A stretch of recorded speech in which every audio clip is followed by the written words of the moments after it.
வணக்கம் நண்பர்களே. நாள்பட்ட மலச்சிக்கல் பிரச்சனை உங்களை தினமும் கஷ்டப்படுத்துகிறதா? மருந்து எடுத்தாலும் முழுமையாக சரியாகவில்லையா? இன்னைக்கு நம்ம சொல்ல போற ஒரு சின்ன எளிய நாட்டு மருத்துவம் தான் உங்க உடலை சுத்தமாக்கி வயிறை லேசாக்கி உடம்பே புத்துணர்ச்சி பெற வைக்கும். அதுவும் வெறும் 1 டேபிள் ஸ்பூன் மட்டும்தான் நம்ம எடுக்க போறோம். இது நம்மளுடைய வீட்டு சமையலறையில இருக்கக்கூடிய பொருட்கள் தான். மலச்சிக்கல்னா என்ன?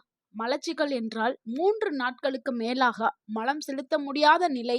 முக்கியமா கடினமா வயிறு வலியுடன் மலம் போகாத ஒரு உணர்வை தான் நம்ம மலச்சிக்கல் அப்படின்னு சொல்றோம். அது வயிறு வீக்கமாகவும் வாய்வு அதிகமா இருக்கக்கூடிய ஒரு நிலையத்தான் சொல்றோம்.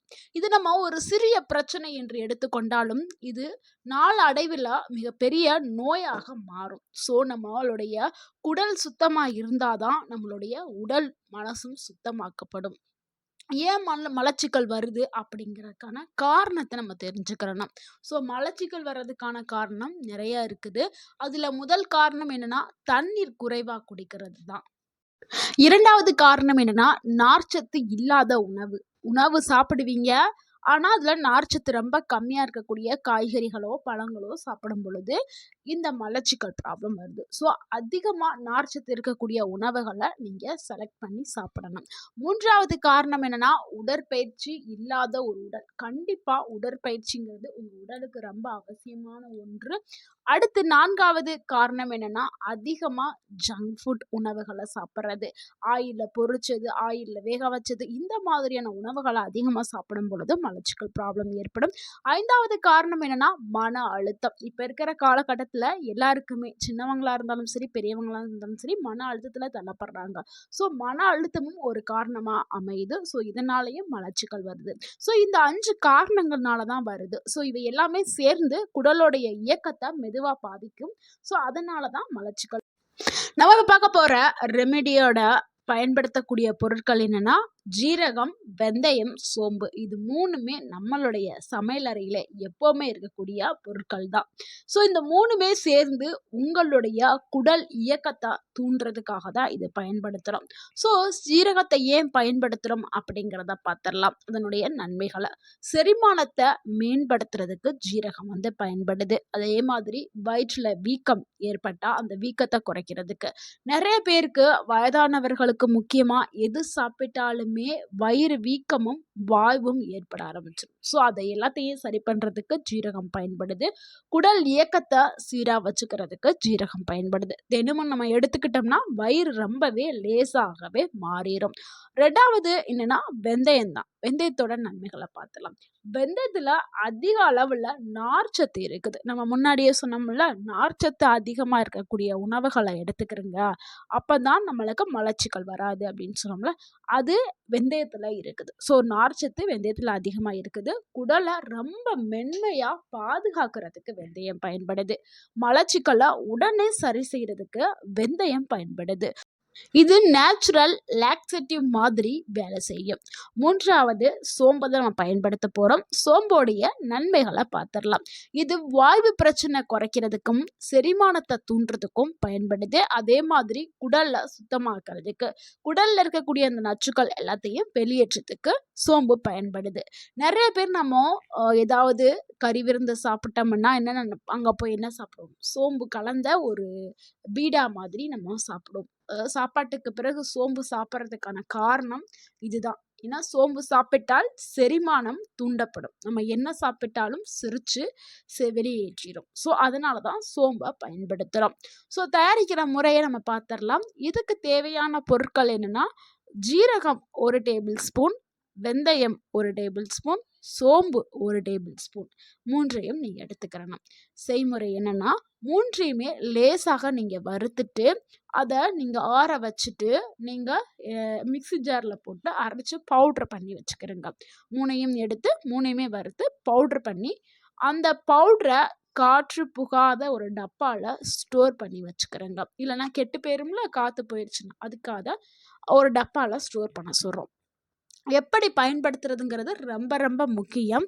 அப்பதான் உங்களுக்கு நல்ல நன்மைகளை கொடுக்கும். இரவு தூங்குறதுக்கு முன்னாடி 1 கப்பு சூடான தண்ணீர் எடுத்துக்கிறங்க. அதாவது உங்களுடைய நாக்கு பொறுக்கிற அளவுக்கு. ஆறிய தண்ணீரும் எடுக்க வேண்டாம். நல்ல வெதுவெதுப்பான தண்ணீரை நீங்க 1 கப் எடுத்துக்கிறங்க. ஸோ நம்ம ஸ்டோர் பண்ணி வச்சிருக்கோம்ல, அந்த பவுடர்களை நீங்க 1 டேபிள் ஸ்பூன் வந்து எடுத்துக்கிறங்க. அந்த பொடியை வந்து 1 டேபிள் ஸ்பூன் எடுத்துட்டு இந்த சூடான தண்ணியில் போட்டுட்டு நல்லா கலக்கிட்டு நீங்கள் குடிச்சிட்டு வாங்க. இதே மாதிரி நீங்கள் இரவு தூங்க போகிறதுக்கு முன்னாடி 3 நாட்கள் நீங்கள் தொடர்ந்து குடிச்சிட்டு வந்தீங்கன்னா உங்கள் உடலில் மிகப்பெரிய மாற்றம் தெரியும். ஸோ மறுநாள் காலையில் என்ன ஏற்படும்? காலையில் சுலபமாகவே நீங்கள் மலம் கழிக்கக்கூடும். வயிறு ரொம்பவே லேசாக ஆயிரும். வயிறு பிரச்சனை எல்லாமே சூப்பராக குறைஞ்சிருக்கும். உடலுக்கு சக்தி அதிகரிச்சிருக்கும். நீங்க கவனிக்க வேண்டிய விஷயம் என்னன்னா, அதிகமாக எடுத்துக்கொள்ள வேண்டாம். அளவுங்கிறது ரொம்ப ரொம்ப முக்கியம். 1 டேபிள் ஸ்பூன் தான் நம்ம சொல்லியிருக்கோம். ஸோ 1 டேபிள் ஸ்பூன் தான் எடுத்துக்கிறணும். அதே மாதிரி கர்ப்பிணிகள் இதை எடுக்கிறதுக்கு முன்னாடி நீங்கள் வேறு ஏதாவது மருந்து மாத்திரை சாப்பிடுவீங்களா? அதனால உங்களுடைய மருத்துவர்கிட்ட ஆலோசனை கேட்டதுக்கு அப்புறம் எடுத்துக்கிறேங்க. தினமும் அதிக அளவில் வந்து தண்ணி குடிச்சிங்கன்னா மலச்சிக்கல் ப்ராப்ளம் வராது. ஒரு நாளைக்கு 2.5 லிட்டர்லேருந்து 3 லிட்டர் வந்து தாராளமாக தண்ணீர் எடுத்துக்கொள்ளலாம். ஸோ இந்த மாதிரி குடிக்கும் பொழுது உங்களுக்கு மலச்சிக்கல் ப்ராப்ளம் வராது. அதே மாதிரி இது கூட சில டிப்ஸ்களை நீங்கள் உங்களுடைய வாழ்க்கையில் பழக்கமாக்கிக்கிறீங்க.